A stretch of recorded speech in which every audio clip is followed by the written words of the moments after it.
हरे कृष्ण कृष्ण कृष्ण हरे हरे, हरे राम राम राम हरे हरे, हरे कृष्ण।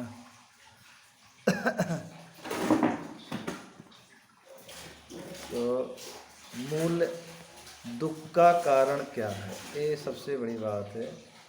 दुख किससे आता है ये हमको जानना पड़ेगा। जब तक हम ये नहीं जानेंगे कि दुख किससे आता है तो मैं कैसे समझ सकता हूँ। मोह बड़ा दुख रूप है, ताको मार निकार, और प्रीत जगत की छोड़ दे तब होवे निस्तार।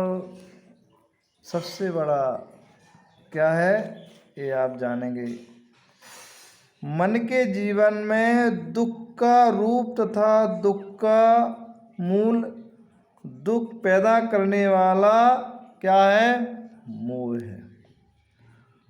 दुख को देने वाला मोह है। मोह के कारण व्यक्ति दुखी होता है। तो मेन है कि हमें कैसे सुख प्राप्त करें। जब तक हम मोह नहीं छोड़ेंगे तो हमारा दुख नहीं जा सकता है।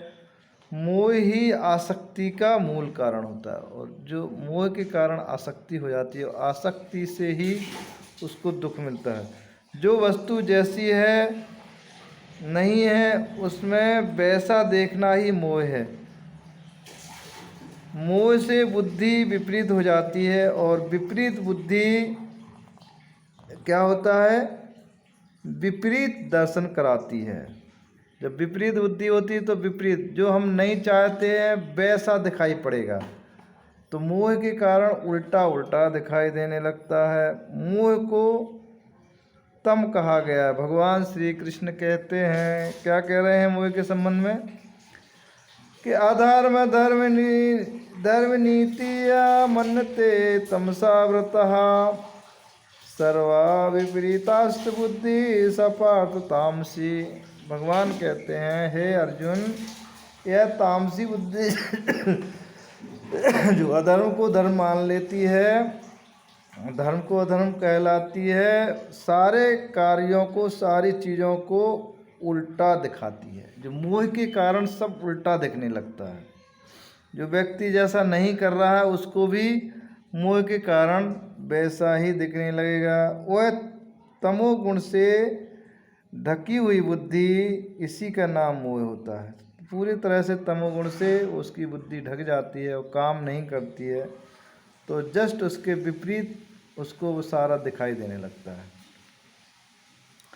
सच्चिदानंद भगवान कृष्ण को छोड़कर जगत में कहीं पर सुख की सत्ता है ही नहीं। भगवान कृष्ण के अलावा कहीं अगर सुख ढूंढ रहा है तो कहीं दुख सुख मिलने वाला नहीं है। सुख के सागर भगवान श्री कृष्ण हैं।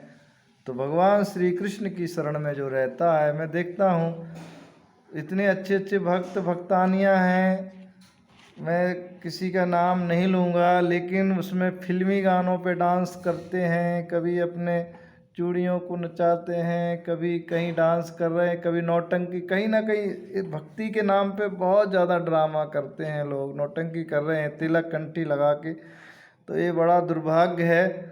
हम भगवान के हैं तो भगवान के अलावा हमें संसार में कुछ नहीं धरा। उससे कितना विपरीत असर पड़ता है। लोग और सोचते हैं कि तिलक कंठी पहन के जी ना कैसे कैसे फिल्मी पे डांस करते हैं, अपना केवल अपने को प्रसिद्ध करने के लिए अपनी ख्याति और संस्कृति को दोनों को नष्ट करते हैं। ऐसे लोगों का तो मुख देखना भी बहुत बड़ा पाप है, जो तिलक कंठी पहन के और भौतिक चीज़ों को दर्शाते हैं संसार में। तो यही मोह के कारण, केवल क्या मोह है कि हमें संसार प्यार करें, संसार के लोग देखें, संसार के लोग लाइक करें, इसी के लिए कर रहे हैं ना। सारा ड्रामा जो हो रहा है भक्ति के नाम पे, बहुत ज़्यादा प्रपंच और ड्रामा फैल गया है, क्योंकि इसमें ऐसे तामसिक राजसिक लोग घुस गए हैं कि उनको भक्ति से कोई लेना, केवल वो तो कैसे पता नहीं मिल गया उनको इसके जरिए सम्मान, और आज उसके कारण ये सब संसार में अपने को फेमस करने के लिए कुछ भी करने के लिए तैयार हैं। तो इसलिए हमें मोह को त्यागना पड़ेगा। किसी तरह का मोह हो, चाहे वो प्रतिष्ठा, सम्मान, धन, किसी चीज़ से अगर आपको मोह है, उससे मुंह से बुद्धि हो रही है, मोह भ्रमित से बुद्धि भ्रमित हो रही है, तो ऐसा मोह छोड़ के केवल भगवान कृष्ण का भजन करो, भगवान के लिए नाचो गाओ, वो अच्छा है। लेकिन संसार के लिए, फिल्मी गानों, फिल्मी नौटंकियों के लिए अगर करोगे अपने को फेमस होने के लिए, तो ये बहुत बड़ा अपराध है, पाप है, ये कदापि नहीं करना चाहिए। हरे कृष्ण।